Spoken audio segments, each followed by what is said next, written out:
Hola, ¿qué tal? Buenas tardes, buenas noches ya. Es un gusto estar aquí con ustedes el día de hoy. Vamos a platicar de un tema pues de actualidad, que llevamos ya un año conviviendo con este asunto. Vamos a platicar acerca de la ozonoterapia en pacientes de COVID. Esta enfermedad que nos ha costado tantas vidas, tanto gasto económico, tanto desgaste social y hasta psicológico, ¿por qué no? Ha sido una temporada bastante complicada, a ser sincero. Les recuerdo mi nombre, soy el doctor Luis Monsalvo, egresado de la Universidad de Quintana Roo, médico y ozonoterapeuta, y actualmente miembro del Colegio Internacional de Medicina Biorregenerativa y Ozonoterapia. No quiero empezar sin antes mandar un saludo a todos nuestros amigos que se están conectando de todo el amplio espacio de la República Mexicana, Sudamérica y Colombia. Me gustaría mandarles un saludo, muchas gracias por estar con nosotros. Vamos a poner unas reglas básicas que yo creo que los que ya están los que ya han estado en este tipo de eventos las conocemos bien. Vamos a mantener las cámaras apagadas, vamos a mantener los micrófonos en silencio y cualquier duda, les prometo, va a ser resuelta a su perfección. ¿Sale? Solamente que les pido mándenlas al chat. Ahí vamos a estar contestando todas sus dudas, las que no se puedan contestar ahorita en vivo. Vamos a platicar más adelante por WhatsApp para poder responder todas sus dudas. Pero bueno, vamos a empezar. La historia de COVID ya todos la conocen, es algo que se ha hecho socialmente amplio. Todos sabemos que surge en el 2019 en la península de Wuhan en China. Se generan 27 casos de un síndrome respiratorio agudo de una causa totalmente desconocida. Nadie sabía cuál era el origen causal. No fue hasta el 7 de enero del 2020 cuando las autoridades chinas ya informan la presencia de un nuevo coronavirus, lo denominan 2019 nCoV, al desconocer aún su biología. En el mismo mes de enero, los días 13, 14, 20 y 21, se reportan brotes de casos ya a gran escala, principalmente en Tailandia, Japón, Corea del Sur, y lo que empieza a generar más ruido a nivel mundial son los casos en Estados Unidos.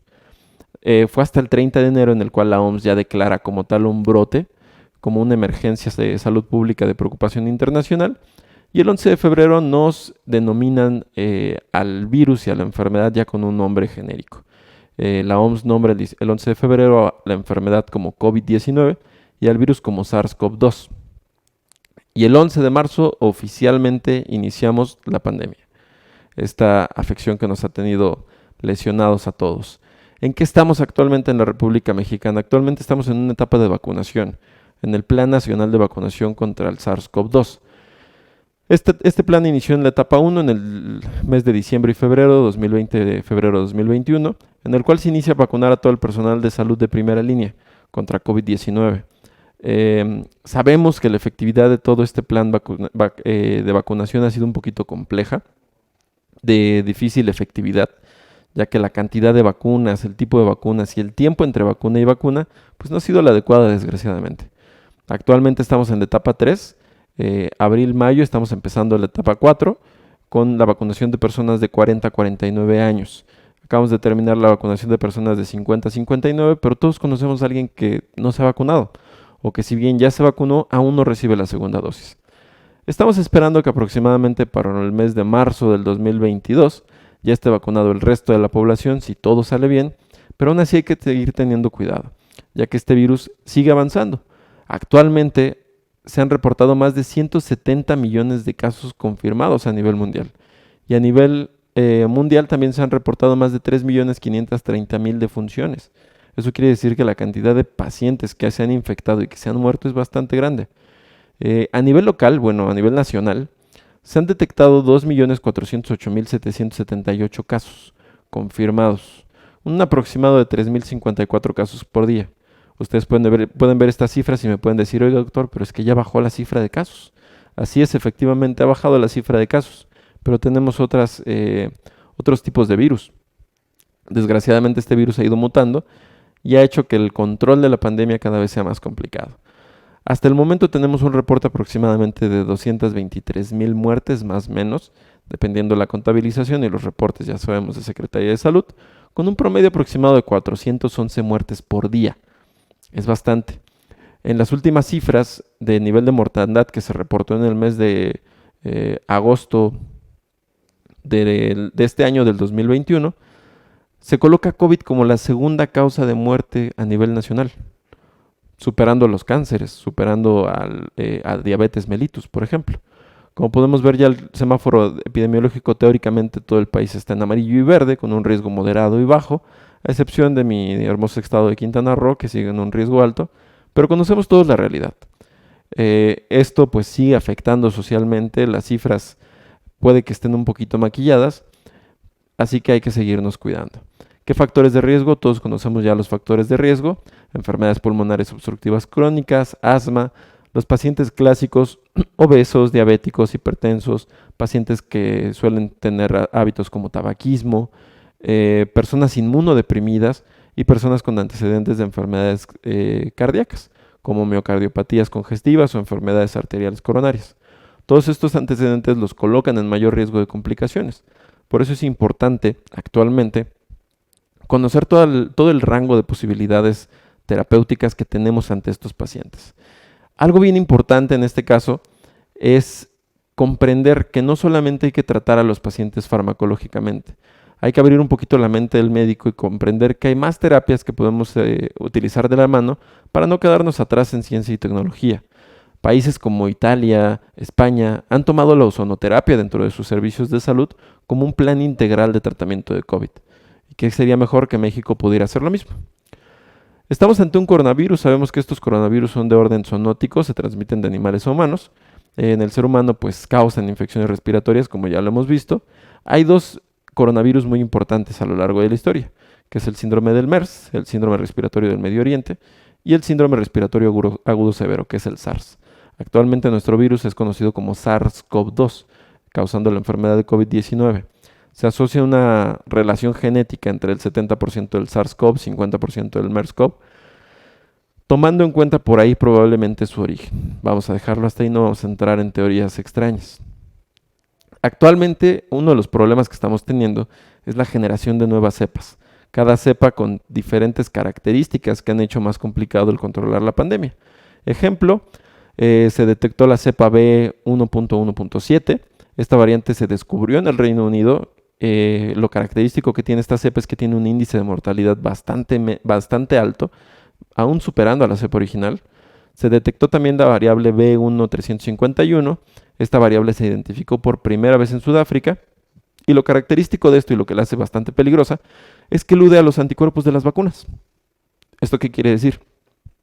Que a largo plazo, aunque la mayoría de la población esté vacunada, queda aún la posibilidad de que la cepa B1351 los infecte y la vacuna pues realmente no sirva de mucho. Se ha descubierto también la cepa P1, que esta es la variante que se conoce como variante brasileña, que es una de las variantes que más problemas nos está causando en México, ya que genera reinfecciones. Muchas personas y pacientes creían la teoría de que una vez que te había dado COVID ya la habías librado, ya no te podías volver a infectar, pero no es así. Este tipo de variantes sigue infectando a los pacientes y desgraciadamente en mi experiencia y lo que he logrado ver es que paciente que se infectó se recupera, la segunda reinfección desgraciadamente es más severa. Conozco en específico un caso de un paciente, no voy a mencionar su nombre ni sus datos, pero es un paciente que se infecta de COVID, pasa por un COVID sintomático, el paciente se mejora, siente mejoría, tiene la idea de que ya no se va a volver a enfermar, se va a la playa, esto fue en Quintana Roo, y actualmente lleva 3 meses en terapia intensiva. Entonces hay que quitarnos esa vaga idea de que no nos podemos volver a enfermar. Asimismo, se han aislado 2 cepas distintas en ciudades específicas, como la B1526 en la ciudad de Nueva York y la B1427-429 en la ciudad de California. Haciendo una comparación epidemiológica entre el comportamiento del virus del SARS-CoV-2 a comparación del virus del SARS, el virus del MERS y el virus de la gripa, podemos ver cómo el número de reproductividad básica que tiene el virus es bastante alto. Esto quiere decir que tiene la capacidad de infectar a más gente en una mayor velocidad a comparación, por ejemplo, del virus de la gripe común o del virus del MERS. Asimismo, podemos destacar el tiempo de incubación, que a comparación de la gripe común es de 1 a 4 días, este puede llegar hasta 14 días. ¿Qué quiere decir? Que podemos tener el virus o ser portadores del virus durante 14 días sin darnos cuenta y estar infectando y reinfectando a demás gente. Esto le genera su alta tasa de propagación comunitaria, que está aproximadamente de un 30 a un 40%, colocándolo en los virus, en el virus dentro de la familia de los coronavirus con una tasa más alta. Si podemos ver en la gráfica, el virus del SARS tiene una tasa del 10%, el virus del MERS 13%, la gripe común, que es altamente infecciosa, un 20%, y este es un 40%. Históricamente, a lo largo de la patología, podemos encontrar ciertos momentos para su detección y ciertas pruebas. Socialmente se ha discrepado entre cuál es la mejor prueba, que si me hago una PCR, me hago una detección de inmunoglobulinas, me hago una detección de antígenos, cuándo me la hago, cuándo sirve. Realmente aquí no es que una sirva más que otra, realmente es lo que detectan. Para grandes rasgos, la PCR lo que detecta básicamente es la existencia del virus en la cavidad nasal y oral. No si estás enfermo, no si tienes un proceso infeccioso, simplemente si tú eres portador del virus, estés vacunado o no. Esta prueba se puede detectar desde una semana previa de inicio de los síntomas, ya que es el tiempo de incubación, o se conoce como el tiempo de incubación. Y es efectiva hasta 1 o 2 semanas después de manejada los síntomas. En el caso de las inmunoglobulinas, estas se empiezan a elevar y van disminuyendo conforme va circulando la enfermedad. En el caso de la inmunoglobulina puede ser confiable a partir de la mitad de la segunda semana. ¿Por qué? Porque tardan aproximadamente de 7 a 10 días en comenzar a elevarse. Tenemos dos inmunoglobulinas, inmunoglobulina M, que se asocia a una infección aguda en este momento, la cual por ahí de la semana 6, 7 y 8 de síntomas se empieza a disminuir, empieza a ir en declive y lo ideal es que desaparezca. Y tenemos la inmunoglobulina G, la cual nos detona o nos marca una infección anterior o que de nuestro cuerpo tuvo contacto con el virus, la cual se empieza a elevar igual en la segunda semana de los síntomas y esta se puede llegar a perpetuar indefinidamente. Hemos tenido pacientes que han mantenido una inmunoglobulina G después de una infección leve durante 15 días y después decae. Y hemos tenido pacientes que han estado hospitalizados, salen de la terapia y su inmunoglobulina G se mantiene hasta por 3 meses. Realmente la eficacia entre una y otra es totalmente discrepante. En pantalla están viendo una de las lesiones más clásicas del SARS-CoV, que es la neumonía atípica. Esta neumonía típica se caracteriza por múltiples lesiones multilobuladas en imágenes de vidrio despulido en la amplitud del pulmón, que puede abarcar una extensión bastante diferente entre paciente y paciente. Es muy importante la evaluación con un estudio de imagen para los pacientes para poder determinar el estadio de gravedad, ya que la gravedad la podemos dividir en 3 etapas. En la etapa 1 tenemos una infección temprana, es cuando el paciente está totalmente sintomático, tiene síntomas leves, fiebre mayor a 38 grados, tos seca, disnea, cefalea, todo lo que comúnmente se ha estado socializando en redes sociales y medios de comunicación. La etapa 2 es cuando el paciente, además de eso, empieza a generar una lesión pulmonar por sus antecedentes, por su inestabilidad de su sistema inmune, o por su edad, por 1000 cosas, y empieza ya a generar una alteración pulmonar. Empieza a haber disnea, dolor torácico, taquipnea o aumento de la velocidad de las respiraciones, así como datos de neumonía leve o moderado. Estos pacientes están en alto riesgo de complicación a una etapa 3, que es una etapa o una fase hiperinflamatoria en el cual ya se genera una tormenta de citoquinas. Esto genera una respuesta inflamatoria orgánica múltiple, lo cual empieza a dañar bastantes órganos y son pacientes que ya meritan mantenerse en cuidados intensivos y así como oxigenoterapia y tienen un alto riesgo de mortalidad. Hablando de los tratamientos en cada una de ellas, se maneja o lo ideal en el caso de los pacientes leve, hablando farmacológicamente, es que iniciemos con analgésicos, antiinflamatorios y antipiréticos. Básicamente medicamentos para controlar los síntomas. En pacientes ya evolucionados a moderado, ya podemos iniciar con terapias esteroideas como dexametasona, metilprednisolona, con terapias de antibióticos profilácticos y que yo creo que quede bien claro, no es para matar el virus, ya que los antibióticos no matan virus, es para evitar que una bacteria oportunista entre al pulmón lesionado y con medicamentos anticoagulantes. En pacientes con lesiones pulmonares que ya empiezan a tener disminución de la saturación de oxígeno, es importante dar suplementación de oxígeno, ya que el hecho de que el paciente se mantenga con un oxígeno bajo o reducido es un dato de riesgo, ya que los pulmones empiezan a trabajar de más y esto cronifica el proceso inflamatorio. Y pacientes ya severos pues necesitan ventilación mecánica y UCI, unidad de cuidados intensivos. Hay discrepancias entre decir a quiénes le damos retrovirales, a quiénes le damos antivirales, y si el manejo con medicamentos antioxidantes o terapias que promueven los efectos antioxidantes o disminuyen el estrés oxidativo, les puede llegar a ayudar. Entre estas el ozono. Los medicamentos que se dan básicamente tienen 6 funciones. Primero, bloquear las proteínas del virus y estos son los retrovirales. Segundo, bloquear las proteínas celulares que el virus necesita para continuar. Estos son, por ejemplo, la hidroxicloroquina, la cloroquina, la ivermectina, que son medicamentos que están diseñados para antiparasitarios, pero han demostrado generar un efecto bloqueante de ciertas células de la replicación viral. La tercera parte es dar medicamentos contra la respuesta inmune del virus, básicamente antagonistas de la interleucina 6 y bloqueantes de los procesos de inflamación, como son los esteroides y los antiinflamatorios no esteroideos. Otra vía de tratamientos es dar medicamentos contra la actividad antiviral, que producen genes que destruyen las células que están infectadas.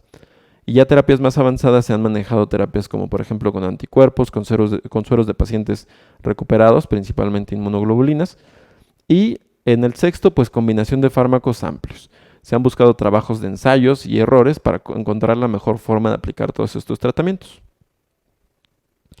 Ahora, ¿qué efectos biológicos tiene el ozono ante el COVID-19? Que esto es lo que nos interesa. En lugares como España e Italia, les decía, el ozono se ha incluido dentro de la terapéutica de salud pública para manejar COVID-19 y esto es algo que debe de llamarnos la atención.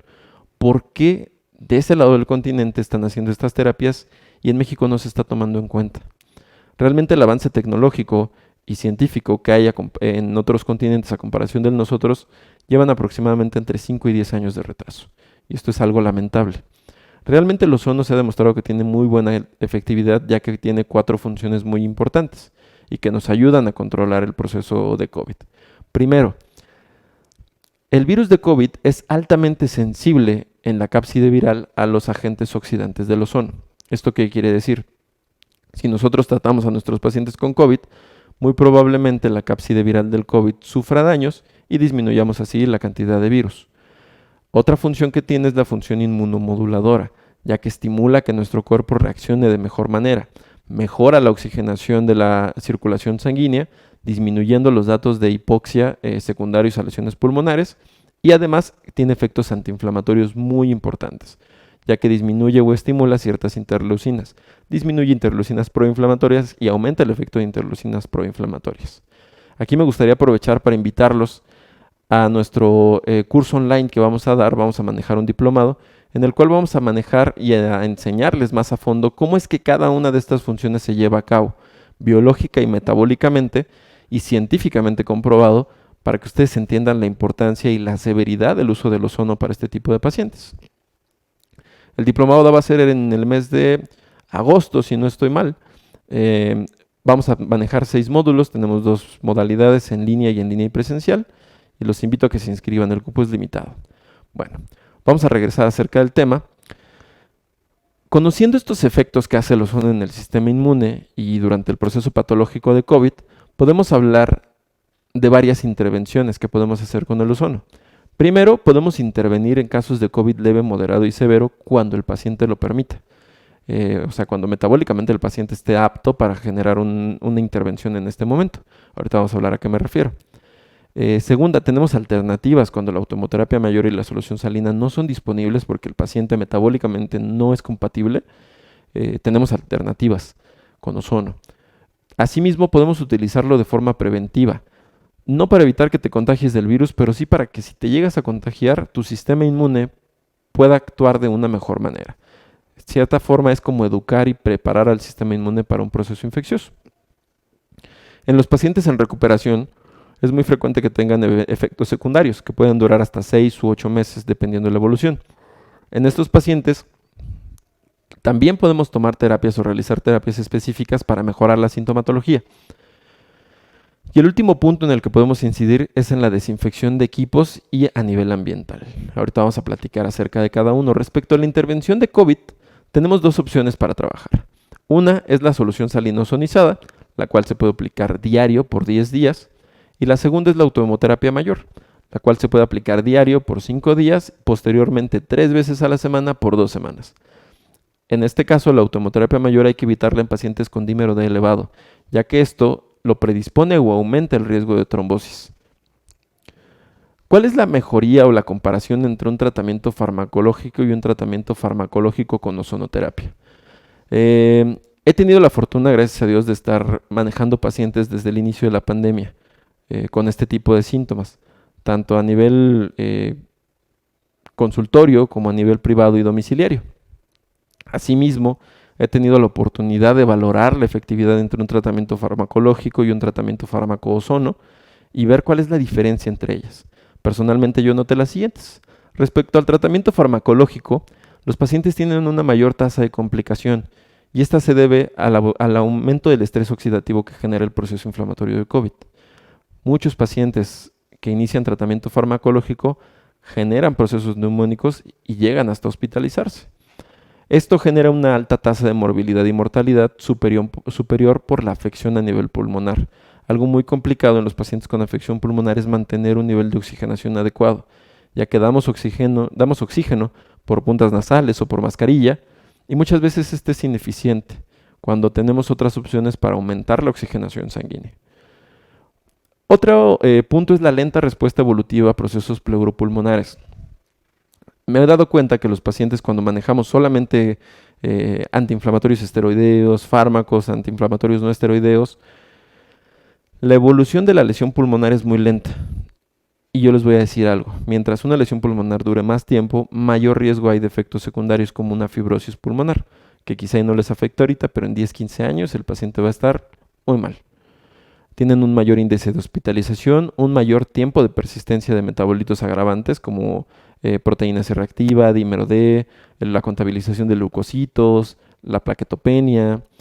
Hay un aumento del estrés oxidativo comprometiendo respuestas orgánicas, que esto se ha asociado a la generación de un SIRS, de un síndrome inflamatorio sistémico agudo.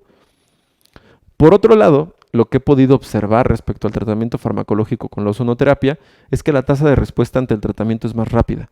Los pacientes se recuperan a mayor velocidad, porque no solamente estamos dando el apoyo farmacológico, sino también estimulamos el sistema inmune y todos los procesos antioxidantes y oxidativos de nuestro cuerpo. Mejora la oxigenación periférica, ya que los hematíes tienen una alta afinidad hacia el ozono y genera un aumento de la oxigenación periférica. Al aumentar la oxigenación periférica disminuimos la exigencia metabólica que tiene el paciente de oxígeno y mejoramos el estado que puede llegar a tener. Asimismo, hay una más rápida respuesta de lesiones pulmonares versus los esteroides. ¿Por qué? Por lo anterior. Al mejorar los niveles de oxigenación, disminuimos la sobrecarga pulmonar que puede tener el paciente, evitamos que que los pulmones se estén esforzando de más y evitamos que la lesión se cronifique. Yo siempre le digo a mis pacientes, los pulmones son igual que una lesión en el músculo. Si tú te golpeas una muñeca o te golpeas un brazo y no lo inmovilizas, el movimiento y la manipulación va a hacer que esto se vaya agravando, se vaya inflamando más y que se complique. Una lesión pulmonar es lo mismo.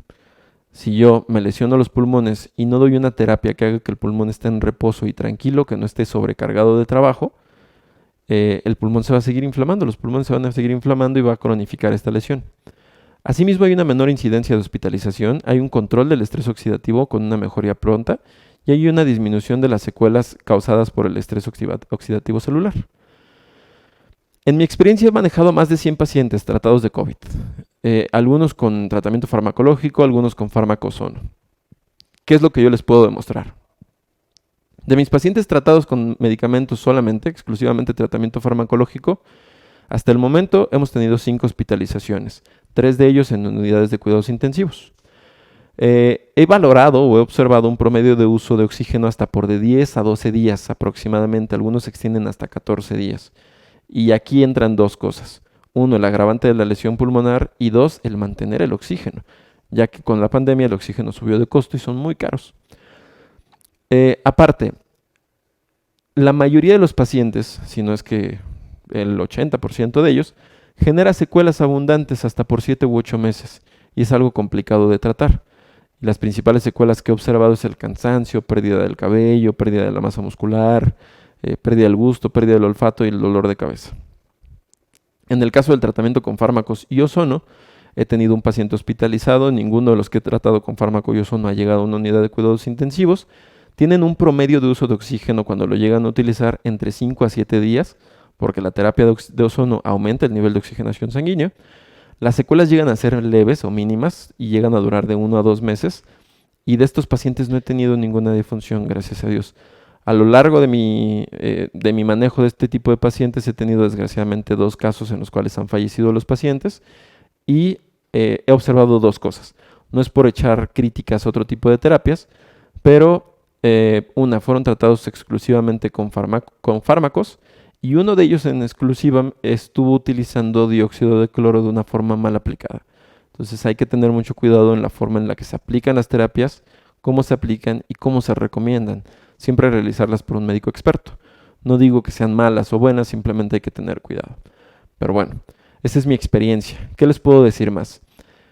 El Instituto de Oxígeno y Ozonoterapia italiano ha estado manejando follow-ups, seguimientos de pacientes tratados tanto con tratamiento farmacológico y con tratamiento con oxígeno. Ellos demuestran en sus follow-ups de COVID-19 que manejaron 120 pacientes, 60 con ozono y 60 solamente con fármacos. Y la forma en la que ellos demuestran la alta efectividad es con los metabolitos en sangre, con los valores. Hablando de la temperatura corporal, hablan de un valor medio inicial de 38.6, 38.7 grados. Con el ozono han bajado después de 4 o 6 tratamientos hasta 36.5 grados y los pacientes con terapia farmacológica después de 15 dosis han bajado a 37.9 grados. Esto quiere decir que nos ha ayudado a controlar con una mayor efectividad la fiebre. Asimismo, los niveles de glicemia, ya que muchos pacientes llegan a ser diabéticos, con un valor inicial medio de 300, ya que los procesos inflamatorios elevan el índice glucémico, elevan la glucosa capilar. Con el tratamiento de ozono se ha llegado con una disminución aproximadamente del 60%, demostrando un control después del cuarto, quinto o sexta sesión hasta 120 miligramos por decilitro, a comparación de los fármacos con una tasa de éxito del 40%, con una disminución hasta 180 microgramos por mililitro. Sin hablar de la creatinina, de los leucocitos, que también se ve una mejoría, con una disminución del 70% de la creatinina versus los 50% de los fármacos, y los leucocitos con un aumento del 86% a comparación del aumento del 57%. Esto nos habla de una mejoría en la cual el sistema inmune está respondiendo ante el virus. Y los 2 datos más importantes es la PCR y el dímero D.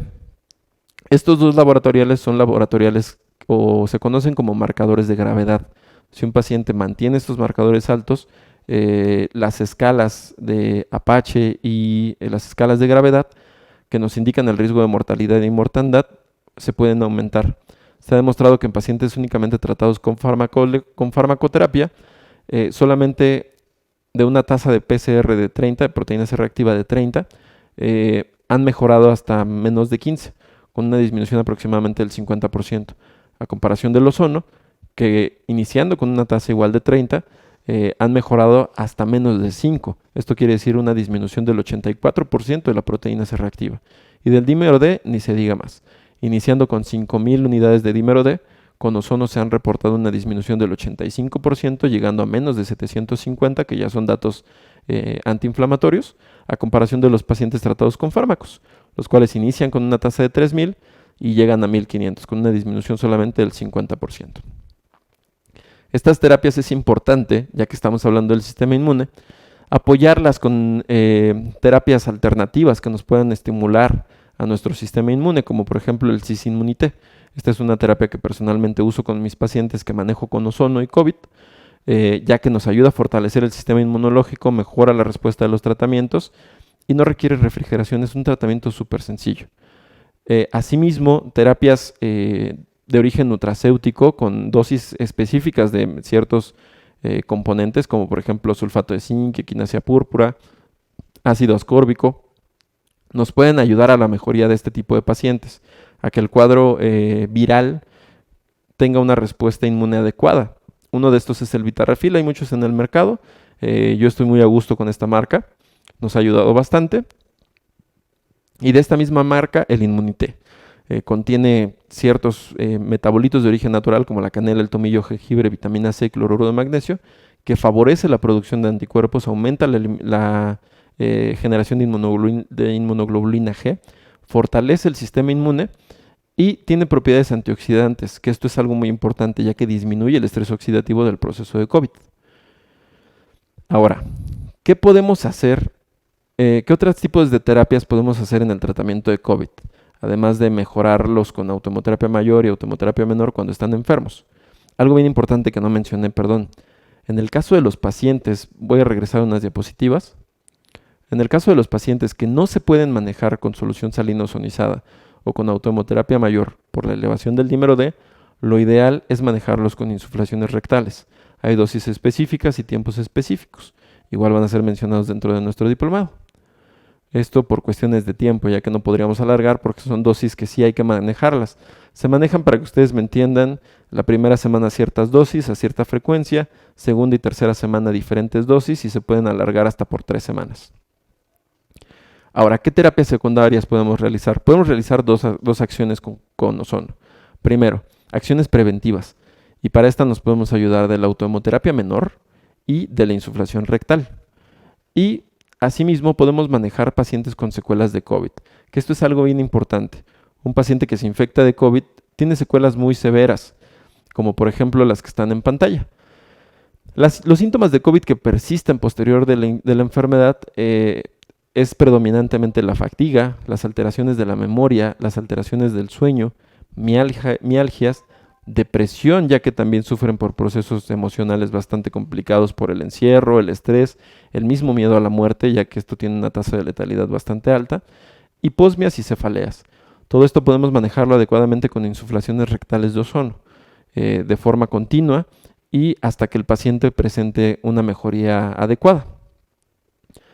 Algo bien importante en lo cual también podemos apoyarnos del ozono es en la desinfección del equipo de protección y la desinfección del ambiente. Este dato me gustaría compartírselo con ustedes. Se demostró en la Universidad de Salud de Fujita de Japón, en una conferencia se publicó que los generadores de ozono con concentraciones menores a 0.05 a 1 partes por millón generan niveles considerados de ozono que tienen la capacidad de disminuir o matar los virus en el ambiente. ¿Esto qué quiere decir? Declararon al ozono como el único gas, por así decirlo, que tiene la capacidad de matar el virus de COVID en una habitación o en un área cerrada. Esto es bastante importante, ya que el virus tiene una alta afinidad a las superficies y una alta afinidad a estar flotando durante aproximadamente 20 minutos después de un estornudo, y son las causas de contagio. Entonces, si podemos utilizar equipos de ozonificación ambiental, pues vamos a tener una tasa de efectividad bastante amplia.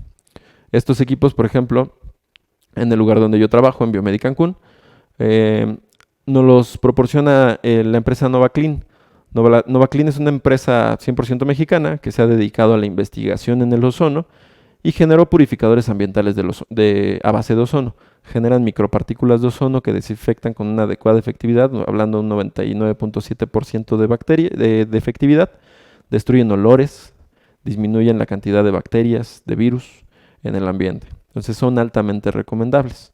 Asimismo hay otras marcas, esta es la que yo les recomiendo por la que he utilizado. Hablando un poquito de los insumos, me gustaría recomendarles a nuestro patrocinador, en este caso, Comer Puebla Farmacéutica. Están viendo los teléfonos en pantalla, para que les pueda surtir cualquier insumo que puedan ser utilizados. Asimismo, me gustaría recordarles de nuestro diplomado que vamos a tener en el mes de agosto. Vamos a hablar acerca de toda la ozonoterapia. Va a ser un diplomado de ozonoterapia médica. Vamos a tratar estos temas a más profundidad, y no solamente los temas, sino las terapias que se pueden utilizar y las dosis. Va a ser el 1 de agosto. Los invito a que se inscriban, van a ser 6 módulos. Tenemos 2 modalidades, presencial y en línea, y solamente exclusivamente en línea. Es bien importante que se inscriban a tiempo, ya que el cupo es limitado. Va a estar bastante interesante, vamos a ver técnicas nuevas, vamos a ver las nuevas actualizaciones respecto a las guías de COVID, y así como de COVID, de terapias del dolor. Bueno, hasta aquí vamos a dejar el tema, es un tema bastante largo, tuvimos que recortarlo por cuestiones de tiempo, pero me gustaría conocer sus dudas y sus preguntas. Vamos a irlas resolviendo poco a poquito. Vamos a cortar un segundo para recopilar todas las dudas, todas las preguntas, y en un segundo regreso con ustedes para irlas respondiendo. Les recuerdo, todas las dudas que no sean respondidas en vivo, Las vamos a estar respondiendo tanto por el chat en vivo que estamos teniendo, junto con, posterior a que termine la clase, por WhatsApp. Si tienen alguna duda, la pueden reenviar para que podamos contestarlas y darles el apoyo necesario. Ahorita regresamos.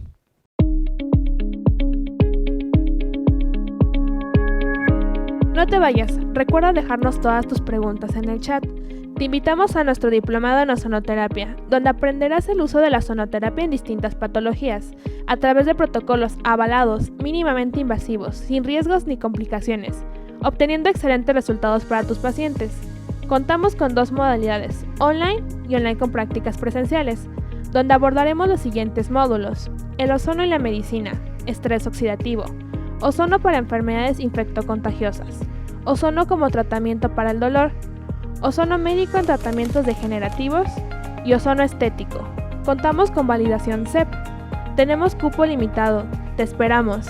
También te invitamos a nuestro diplomado en Medicina Estética Intradérmica Bioregenerativa, en colaboración con el Laboratorio Pineda, donde aprenderás el uso de los aminoácidos de alta gama para tratamientos estéticos a través de protocolos exclusivos, mínimamente invasivos, sin riesgos ni complicaciones, obteniendo excelentes resultados para tus pacientes.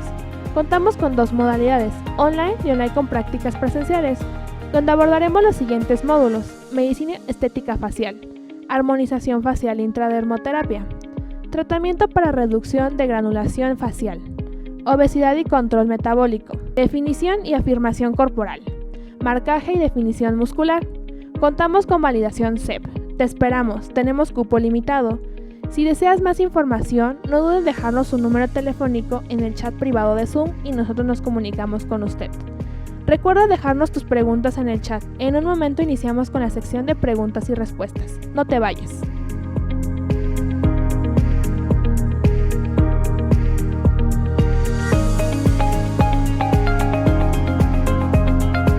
Hola, ¿qué tal? Ya estamos de regreso.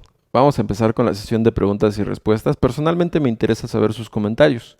Quiero escuchar lo que piensan, quiero escuchar, leer sus dudas para que esto quede un poquito más claro, les genere interés y se atrevan a iniciar este tipo de terapias con sus pacientes. Vamos a empezar con la primera pregunta. ¿Qué les parece? ¿La ozonoterapia nos puede ayudar para prevenir el COVID? Ok. Respecto al proceso preventivo, sí. La respuesta es sí, sí nos puede ayudar, no a prevenir el contagio, ya que habíamos mencionado durante las diapositivas, prevenir el contagio hasta el momento no se ha logrado una efectividad al 100%, ni siquiera con las vacunas, ya que han aparecido nuevas cepas. Lo que puede hacer el COVID es estimular a nuestro sistema inmune para que trabaje de mejor manera y en el momento en el que nuestro cuerpo se infecte de COVID o el virus entre al cuerpo, el sistema inmune pueda atacar de una mejor forma. Básicamente es una educación previa para nuestro cuerpo o nuestro sistema inmune para que trabaje y ataque al COVID en el momento indicado con la forma adecuada. Vamos a ver la siguiente pregunta. ¿Se puede usar la vitamina C durante el uso del ozono? Ok, esta es una pregunta muy interesante, ya que la vitamina C es un antioxidante. La teoría dice que la ozonoterapia lo que genera, la vitamina C lo que genera es inactivar el proceso del ozono, el proceso metabólico del ozono. Esto es importante porque hay que tener en cuenta que estamos utilizando dosis altas. Al estar utilizando dosis altas, corremos el riesgo de llegar a dosis tóxicas. Si llegamos a tener dosis tóxicas de este tipo de pacientes, podemos generar efectos secundarios no deseados. En el diplomado vamos a aprender qué tipo de antioxidante podemos utilizar como mecanismo de buffer, no para cortar el efecto del ozono, sino para limitar los niveles de toxicidad que puede llegar a tener Pero sí se puede utilizar. Les doy un adelanto, entre los buffers que podemos utilizar es la vitamina C y el glutatión, así como la N-acetilcisteína. Y ahí les doy un tip personal. Yo a todos mis pacientes que he manejado y que les enseñé en las diapositivas, he manejado o los inicio además de la terapia farmacológica con N-acetilcisteína. Les paso la dosis, 600 miligramos cada 24 horas. Este medicamento tiene 3 funciones principalmente. Primero, es un medicamento que licuefacta toda la secreción pulmonar que puede existir. Disminuye las secreciones mucosas o mucopurulentas que puedan existir a nivel pulmonar y mejora los niveles de oxigenación. Segundo, Disminuye los procesos inflamatorios vasculares alrededor del pulmón.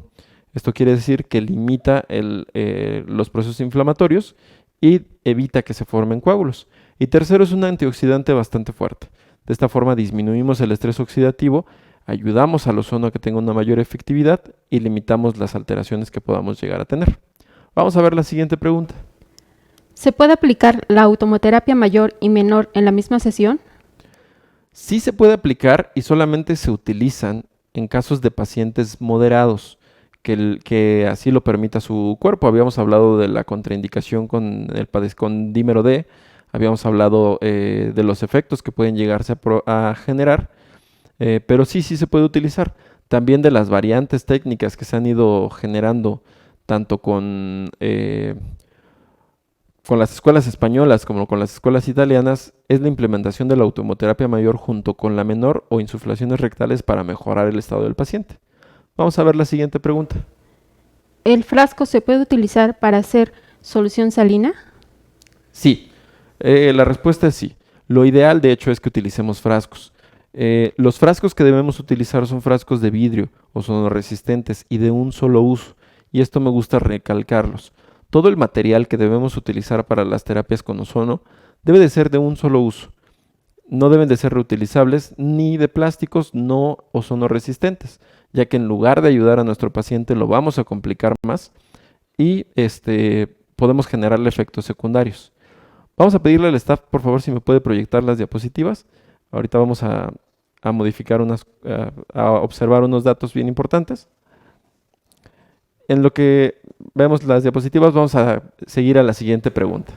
¿Solución salina y la automoterapia mayor, cuál tiene mayor efectividad? Ok, esto es bien importante y es una muy buena pregunta. La solución salina, entre la solución salina y la automoterapia mayor, se han hecho estudios principalmente por ISCO, en los cuales se ha demostrado una mayor efectividad con el manejo de solución salina. ¿Cuál es el problema? El problema es la dosificación. La solución salina exige equipos que tengan unas dosificaciones muy pequeñas, de 1 a 1, ya que las indicaciones o las dosificaciones de solución salina pueden ir desde 1 microgramo a 5 microgramos. Y hay muchos equipos actualmente en el mercado que no manejan estas indicaciones o estas concentraciones o son de difícil control. Así que en lo personal yo utilizo automoterapia mayor, me da muy buenos resultados y es la que yo les recomiendo en este momento. Vamos a ver la siguiente pregunta. ¿Se puede utilizar autohemoterapia mayor en pacientes graves o entubados? Ok, esta es una buena pregunta. Sí se puede, pero hay que tener cuidado. Habíamos hablado de la aceptabilidad biológica del paciente hacia la terapia. ¿Esto qué quiere decir? Los pacientes intubados o graves normalmente tienen los marcadores biológicos de inflamación o proinflamatorios como el dímero D y la PCR bastante elevados. Estos marcadores proinflamatorios lo que generan es un estado de hipercoagulabilidad. Y si nosotros utilizamos un proceso de autohemoterapia mayor en un paciente en un estado hipercoagulatorio, podemos generar un efecto trombótico, por lo cual no es indicado. ¿Se puede utilizar ozono? Sí. ¿Qué ozono podemos utilizar o qué vía? Vía rectal. Esta es la mejor vía que podemos utilizar en ese momento. A menos que el paciente tenga una evolución ya favorable, con una disminución del dímero D, disminución de la PCR, vamos a poder utilizar este tipo de terapias. Vamos a ver la siguiente pregunta. ¿Existe alguna interacción entre esta terapia y los medicamentos? Ok. Entre la terapia y los medicamentos realmente no hay ninguna alteración ni contraindicación de aplicación entre unos y otros. Hasta el momento no se ha reportado que el ozono interfiere en el metabolismo del medicamento, ya que la mayoría de los medicamentos se metabolizan a nivel hepático en el P450 y el ozono tiene otras vías metabólicas de función, principalmente a nivel oxidativo. Sí se pueden utilizar conjuntamente, no hay ninguna contraindicación, solamente hay que tener cuidado con los medicamentos que generan un efecto antioxidante, como glutatión, vitamina C y N-acetilcisteína. Vamos a ver si tenemos alguna otra pregunta. ¿En pacientes con uso de anticoagulantes se puede tratar con esta terapia? Ok. Si el paciente está anticoagulado y el INR está en un nivel óptimo, el tiempo de protrombina y el de tromboplastina también están adecuados, sin problemas podemos utilizar esta terapia. Hay que evitar el uso de las terapias, por lo menos la autohemoterapia mayor, en pacientes sobre anticoagulados, con un INR muy elevado o unos tiempos de coagulación muy elevados que afecten la la funcionabilidad de esto. Vamos a ver la siguiente pregunta. Se ha dicho que el COVID ha generado problemas de trombosis. ¿El ozono puede evitar estos tipos de problemas? Ok, sí los puede evitar aplicándolo en tiempos tempranos, identificando a los pacientes a tiempo, y esto es bien importante. Realizar la detección en su momento y en su tiempo adecuado para evitar tomar al paciente ya que tiene un estado proinflamatorio muy severo y nos limite las vías terapéuticas que podemos aplicar. Vamos a ver si tenemos tiempo para una pregunta más. ¿Cada cuánto tiempo hace la automoterapia mayor en pacientes COVID? Ok, los tiempos varían dependiendo la evolución del paciente. Normalmente las automoterapias mayores van una cada 24 horas durante los 5 primeros días. Posteriormente se van alargando y modificando los tiempos. Y es importante que valoremos a cada paciente de diferente forma. Estos datos los vamos a observar en nuestro curso que vamos a tener en nuestro diplomado de ozonoterapia médica, que va a ser el 1 de agosto. Los invito a que se inscriban. Me gustaría aprovechar este momento para realizar un agradecimiento a nuestros patrocinadores, como es Comer Puebla Farmacéutica, que nos brindan su espacio y los productos adecuados para realizar los procedimientos. Ellos les pueden surtir la mayoría de los productos. En este caso nos han quedado bastante bien. Todos los productos ozonoresistentes, como son los frascos, el medozón, los Angodrops y el equipo en general que podemos utilizar tanto para la mayor como para la menor, lo podemos conseguir con ellos. Y así agradecerle al Colegio Internacional de Medicina Bioregenerativa y Ozono por permitirme estar con ellos, representarlos en el estado de Quintana Roo y estar aquí en este momento frente a ustedes compartiendo un poquito de conocimiento. No me quiero ir antes sin recordarles que tenemos productos o existen productos con los cuales nos podemos apoyar para una alta efectividad en los tratamientos, como son el Vitarrefil y el Inmunité.